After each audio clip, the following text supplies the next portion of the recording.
Welcome back to the Restaurant Growth Show podcast. In today's episode, we welcome Peter De Bruyn, a seasoned restaurateur with over 30 years of experience. Peter has led kitchens in full-service restaurants and hotels, including his role as executive chef at the Strathcona Hotel. Peter also chairs the board at the BC Restaurant and Food Services Association, or the BCRFA. Peter, welcome back to the show, man. How are you doing today?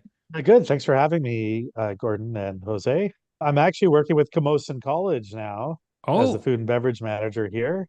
So fantastic. excited to be here, but I'm speaking to you on behalf of the BC RFA and the Restaurant Association here, That's well, right. BCRFA. Well, you better watch your whatever you say then when you're representing such a fine organization as that. And also, Appreciate that. congratulations on the new position. Hence the Camosun College T-shirt there, or There we go. the top that you're wearing, Peter.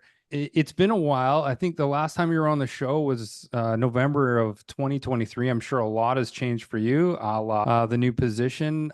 Before we dive into some topics, the hot topics that we've laid out for the show, we're going to talk about tipping culture. We're going to talk about the new California minimum wage hike. But before we jump into those, Peter, why don't you tell our audience a little bit about yourself and your journey throughout hospitality over the years? Yeah, well, I'm a alumni from Camosun College and Camosun College Hospitality, as well as Culinary Arts. I've got a Red Seal in culinary, as well as a Bachelor of Commerce from Royal Roads in entrepreneurial management. Um, I've been an executive chef for many different organizations. I've worked with the Strathcona Hotel, Milestones Restaurant, the Oak Bay Marine Group, recently last year, and now Camosun College in this capacity. That's fantastic. Are you on the interurban campus? You must be then. Hey.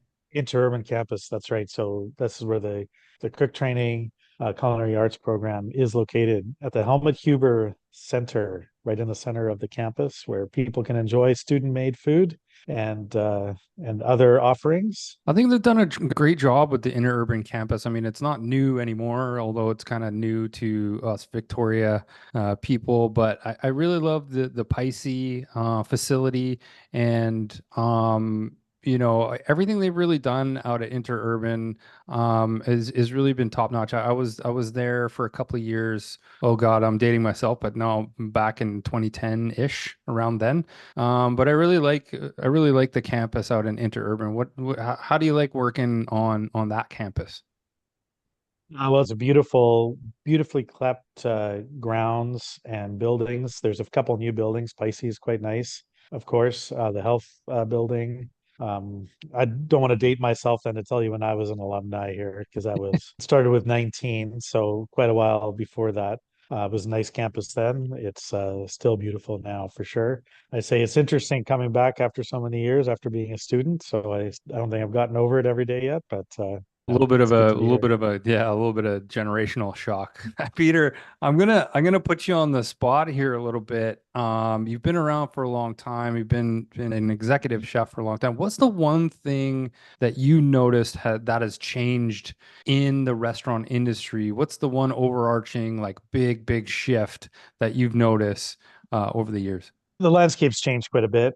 Uh, Goalposts on how to maximize profitability over your department. Labor has changed dramatically over the years. The amount of people available to work, it's changed. There's been a lot of people looking for work, then very few for so many years. I feel like it's turned the corner again now. The other challenges are food supply, the cost of goods has not only gone up, but become more challenging to find, more challenging to source. A lot of different factors. Locally made food, of course, is desired, might not always be accessible in consistent formats. So operators have to adapt quite often to use local products, better products for the most part, and things we want to do, but it's more challenging to purchase. There's so many options and so many supply chain issues as well. Hmm. Product shortages, product changes, where they come from. Perhaps the product is spoiled when you get it. These are all challenges facing us. So, labor that's more expensive, maybe people that didn't show up to work, food that shows up spoiled, less consumers because prices have gone up. I think this is a day-to-day reality for majority of restaurants. So if I'm reading what you're saying right here, everything has changed immensely. Um, sticking with labor though, let's talk about the minimum wage increase that happened in California back in April. How has this wage increase in California and BC, for a matter of fact, the province of British Columbia has raised the minimum wage as well. How has this impacted restaurant costs, and what strategies are restaurant owners considering to manage these rising expenses? The California wage increase up to $20 was a 20% leap since 2019, I believe. Um, Classically, what happens with a labor minimum wage increase is you increase your selling prices. That's the the short of it. If it goes up, we need to increase our selling price to make sure that we still maintain our margin. It's not that easy anymore because when the wages go up to that degree, that's not the only thing going up. You have a compounding effect with cost of goods, compounding effect with uh, property taxes, and various other expenses that you might be incurring. So by simply just doing a menu price increase, you could price yourself out of the market. It's also a competitive market. So it's a real finite exercise to figure out how much more you can charge. So you determine how much of a hit you're going to take on your profitability because you can't close the doors. You still need to be accessible for consumers. So that what ends up happening, that 4.3% profitability, that's a nationwide average, starts to drop. So is it okay to, break even? You can only manage that for so long. You'll still need to upgrade infrastructure at some point, buy new chairs, new stove, upgrade some marketing, do some things. So you can't break even. You need a few percent just to keep going. So this is the implications of those kind of wage increases. So here in BC, we've seen $17.40 as the wage.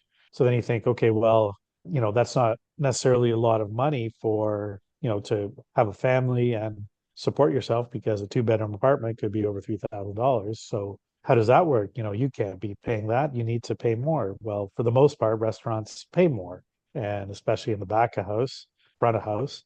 Um, so, but what that does is that wage increase forces everybody's wages up, and as a business owner, you're stuck with that. So you can't raise the prices too much. So then you need to cut labor and find efficiencies in labor. So say you have 180 man hours in a week, sorry, 180 worker hours, then you need to go down to 160.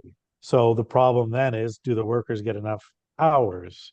So sure, that wage has gone up, and maybe an 8-hour day now becomes a 7-hour day. So is that working for the workers as well? So it's a puzzle. There's no answer. That's the reality. Mhm. Um, the key is finding those efficiencies. Yeah, it's very complicated, and it's in a business by business case as well. Are there any sort of, I know pricing is probably one of the first things that operators are looking at, and from our perspective, that's a big reason why we developed Dine Pricing was that we were trying to loosen the belt for the average operator because they're almost neglecting their pricing and only really adjusting it on a yearly or semi-yearly basis. Even quarterly we feel is not enough for restaurant operators to look at their pricing and their pricing strategy.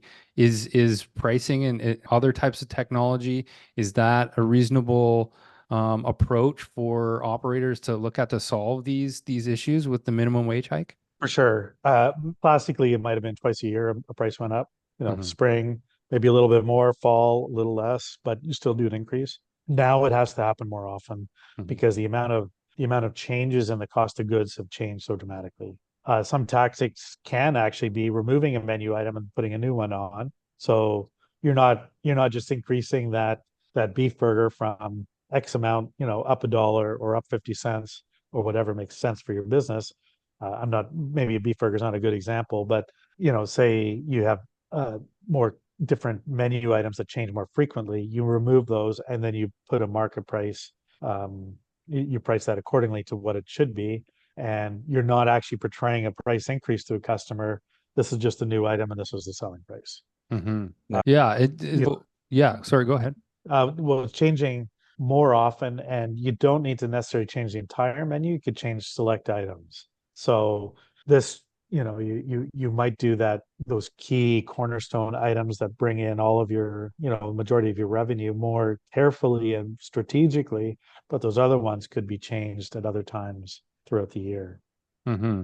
What about the discrepancy between grocery store prices and restaurant prices? Because that has changed immensely over the years as well, especially since the pandemic. What's your take on that? So if menu prices have gone up, I think that the average is about 4%, or sorry, 4 times inflation, not 4%, 4 times inflation. So we can see that at the grocery store as we buy our groceries. We're all consumers at a grocery store at some point. So if we look at that kind of price increase at a grocery store, then we look at a restaurant.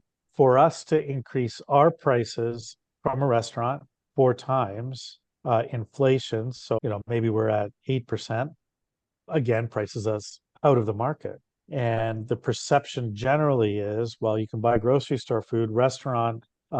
If the price goes up that dramatically, it's not affordable to eat out, because we also have, a restaurant has all those other expenses, infrastructure, servers, property taxes, and whatnot. So the correlation is broken. It becomes more challenging in a competitive marketplace. At the end of the day, with a more competitive marketplace, the innovation goes up. So the concept is, of course, that food is, more interesting than you can make at home. So you will go eat out. It will be more expensive, but you might go out and dine less. When you do, you could splurge a little bit more. The splurging or a higher average guest check, or when operations are positive, it's more positive because people are splurging.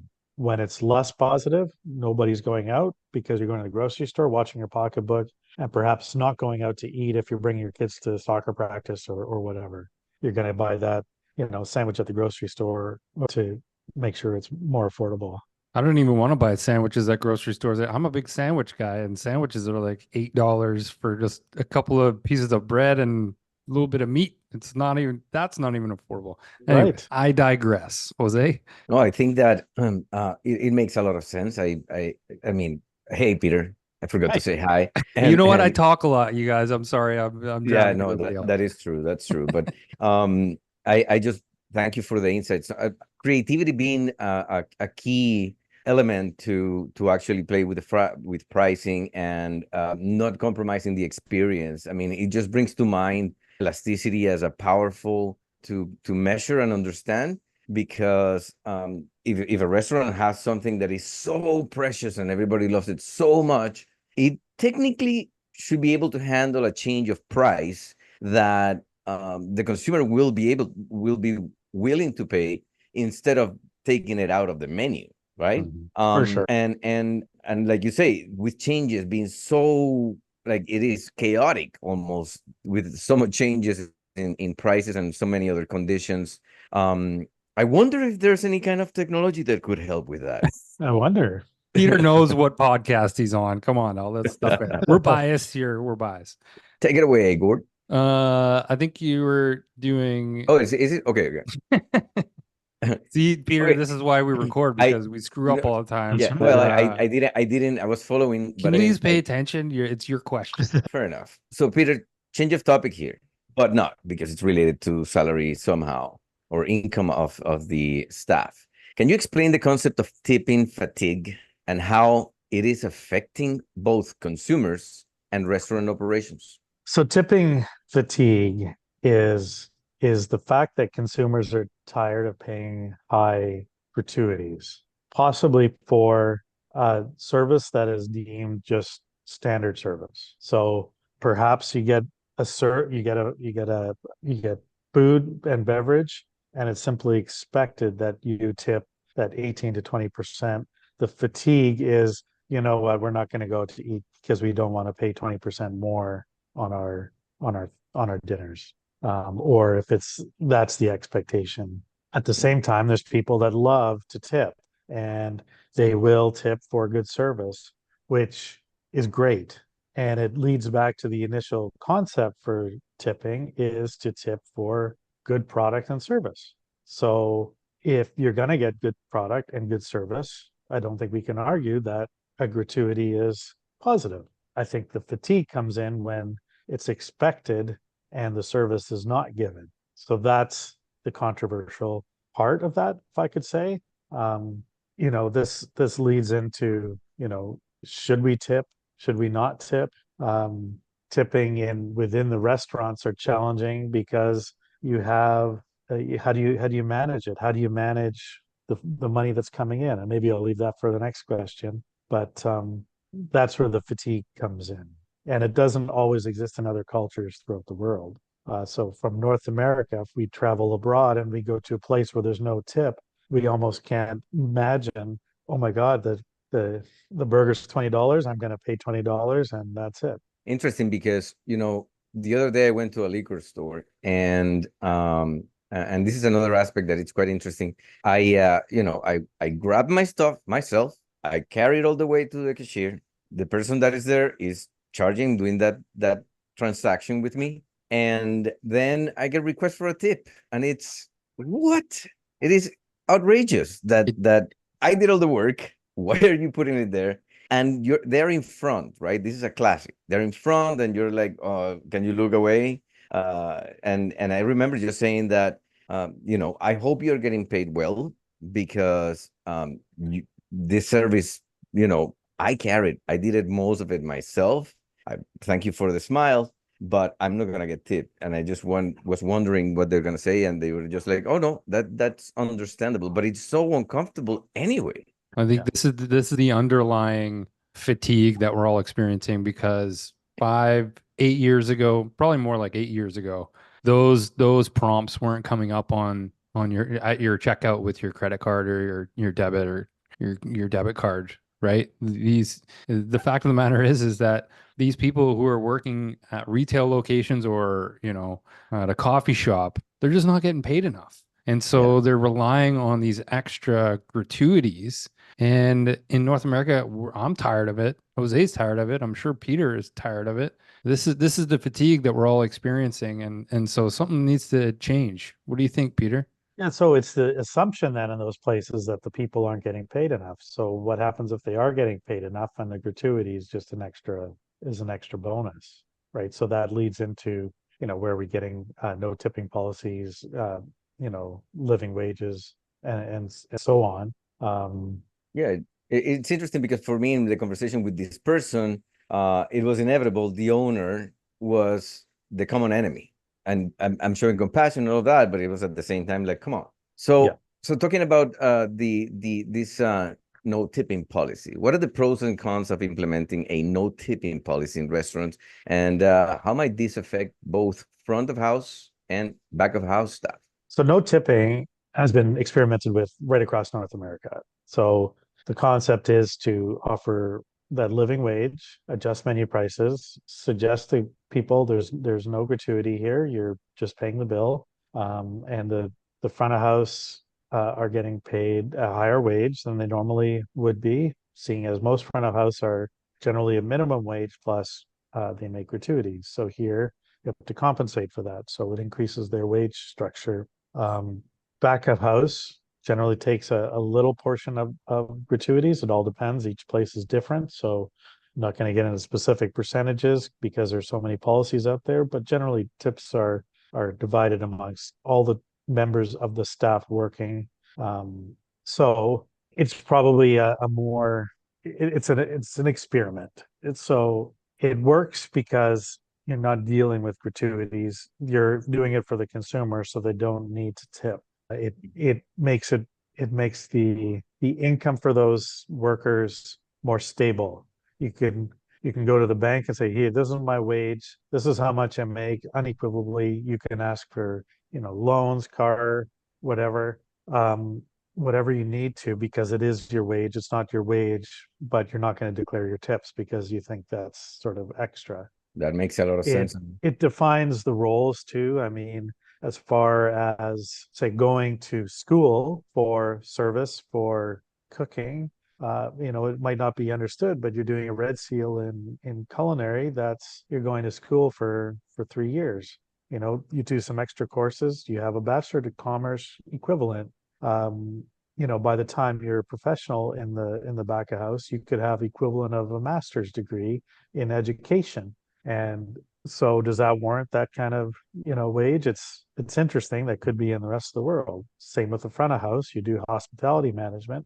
Um, you learn how to be a server, you learn wine, you learn everything. It's a craft. It's a profession. It's a profession to be proud of. And you learn that so you make a living wage or the proper wage, let me say, for that. It actually, whether it's correct or wrong as an owner, then you know what your labor is, you can plan your menu pricing around that. And you don't have to factor in, say, gratuities to Right, right. people's compensation.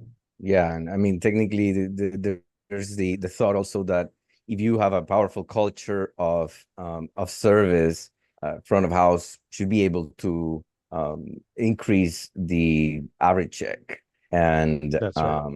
right, and that if and back of house quality of the product would also include that and the extra little things. It's an art and a business, and I think or like Jason Brooks, our regular guest would say, you got to build it as a powerful culture and start thinking a little bit corporate so that you learn new efficiencies, you build a culture that That's right. supports and makes it more effective, and as part of that, create a culture that of little GMs so that everybody understands what everybody's trying to achieve, and to as a collective, that horizon, that future that would benefit everyone. I wonder Yeah, if that's there's right. some legislation that can be put into place where, because when I go into a full service restaurant, it's about experience, and the person who's serving us, and from the plating of the ingredients, and the ambiance and all that kind of stuff. If I have a really immaculate, wonderful experience, I want a tip. And I'm not saying get rid of tipping in a full service restaurant, but anything outside of that, where someone isn't giving me some type of personal service. Like Jose, you were saying you did all the work. You went and picked up the bottle. I mean, it's a lot of work. Okay. But like, you brought it up to the counter and then you're paying for it. Like, I wonder if we can legislate tipping out of those experiences, those like retail or the self-serve style consumer experience, where they are doing all of the work. And I wonder if there's some type of legislation or something, some solution that can be put into place where it protects the restaurants, because tipping is ingrained in our North American culture. It's going to be really, really difficult to move towards a European style of tipping. But can we, like, slowly but surely remove those tipping prompts from, a retail scenario? I don't know. I'm just spitballing here. And before you answer, Peter, to that, I just want to say, Gordon, I think that's a great idea, because what is not being factored for sure is that experience of mine, which is not the only a liquor store, there's many places that are very similar, Yeah. is that even if I didn't pay tip, it adds to the fatigue, which impacts the restaurants. You're still saying no to them. You're saying, nope, I don't, Yeah. I don't want to give you extra. Yeah. We have to be careful what we ask for legislation for, because that's more, regulatory bodies, more inspections, more bylaws, more checking of, who's going to audit those activities. Do we want another, audit of practice? Whereas organic industry trends may dictate that as we move forward. I mean, much like, if that experience you're suggesting, Jose, and they see a decrease in traffic, perhaps they remove that and then they see an increase in traffic. It's an interesting exercise anyway, right? So the other side of the coin with tipping is, no imposed percentages, and on food service or whatever. And it's back to the basics of, this is going to be good service here. Maybe it's good service at your barber shop, your liquor store, where they have a tasting and they give you a sample and they package it up. Maybe that does deserve a gratuity. And that's how they make their money, with gratuities, because they're actually doing what the initial intent was to give that good service or that good food. I do agree. I do agree. Like you bring up a really good point about adding, more regulation to business. And that's the last thing, especially food and bev needs, is more regulation. I get that. My stance though is at a liquor store. Let's use the liquor store, for example. Yep, they do have tastings. Yeah, and especially in the BC liquor stores, right? They do have really good service there. My dad worked for the liquor board for 25 years, and so I know their operations really, really well. And so they do have really good customer service, but at no point were they ever getting tips. So that wasn't a part of the culture before. And so if they go above and beyond and show you a nice bottle of wine and give you some pairings with it and all that kind of stuff, that's just good business to get someone to come back more often. Now, if we're talking about your salon or getting a haircut or going to the barber, I think yes, but they're doing a personal service for you. That's what they're doing. They're spending their time, they're making it, they're curating it, they're doing a really good job, or not. Then yeah, I think tipping makes a lot of sense in those personal service businesses where restaurants fall into that category. What I'm saying is let's electronically, remove the tipping option from the payment process, right? That's what I'm saying. I'm just an idea guy. I don't have all the solutions. So, and Gordon, that's where the fatigue comes in, is that, we're getting prompted again for 20%, where you might be thinking, hey, I'm going to be generous and going to tip, maybe it's a dollar figure, $5, $10, but then your prompt is say 25% and you get discouraged, and then now you don't even want to think about it. So fatigue sets in to your brain on this kind of gratuity. Yeah, it's tough. It's tough. Sticking with tipping and on a more local, well, more Canadian level. Peter, how are restaurants managing tips in light of the recent CRA regulations and WorkSafe monitoring? I mean, what methods do you find are being the most effective thus far? Well, we're still hitting all the key points here, aren't we, Gordon? And gratuities.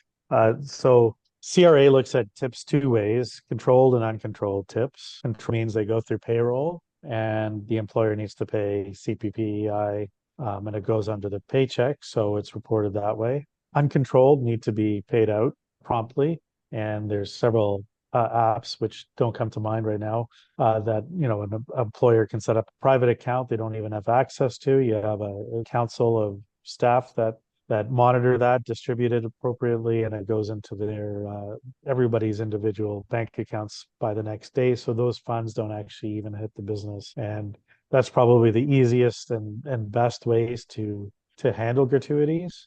Large places that do large gratuities for banquets and so on, that'll just, again, that's so the amounts are so big, they'll generally go through payroll and whatnot.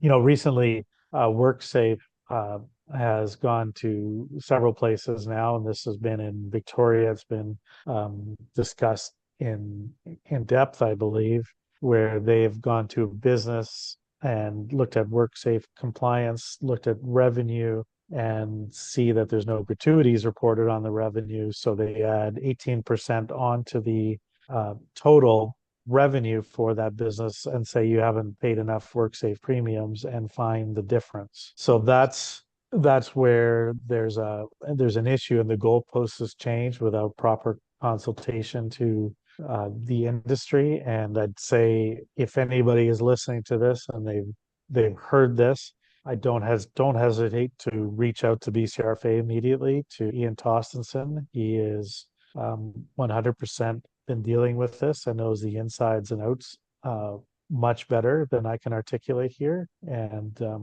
we'll be working on this. Again, it's one of those things where if there's a goalpost, explain it, explain what the expectations are, explain how a business needs to comply, what's going to be audited, give time to adjust practices to ensure that you're in compliance, and then proceed. And I don't believe that has been given enough due course for restaurants and small businesses until now. That's wild. 18% kind of out of nowhere, making the So that assumption. actually, for sure, and that's the average, right? So if Yeah. tips have gone from 16, on an average of 16 to 20%, that's right in the middle. So it's widely known that, say, an 18% gratuity is now the normal, whereas maybe in the 90s we're talking 10% and somebody was generous at 12, 15 was unheard of. So how has the evolution gone here? So now 18% is the expected. Yeah, absolutely. And we haven't I mean, this would be a whole other episode, but we haven't even talked about the impact of a cashless society compared to, let's say, down in the United States, cash is still very prevalent. And so tipping with your card here is traceable, right? As opposed to tipping with cash. In terms of the IRS or here in Canada the CRA being able to audit and discover these transactions, that's a whole other bag of worms. We are out of time for this episode. Peter, now's your time to plug away. Where can people connect with you? What's your platform of choice? Thank you for having me here. I work at Camosun College Culinary Arts. My phone number is 250-514-3614. I'm also restaurant consulting, Peter at DeBruynConsulting.com. Speaking of plugs, this podcast is sponsored by Dine Pricing, real-time restaurant profitability. Dine Pricing uses artificial intelligence to improve restaurant profitability by dynamically updating menus across digital channels like Uber Eats, DoorDash, and Grubhub. Again, that's all the time we have for this episode. Pete, thank you again for joining us. Until next week, say goodbye, Jose. Tip in cash when you can, and goodbye, Jose. Thank you. Thanks so much, Peter. I appreciate it. Thank you both. Thanks, guys.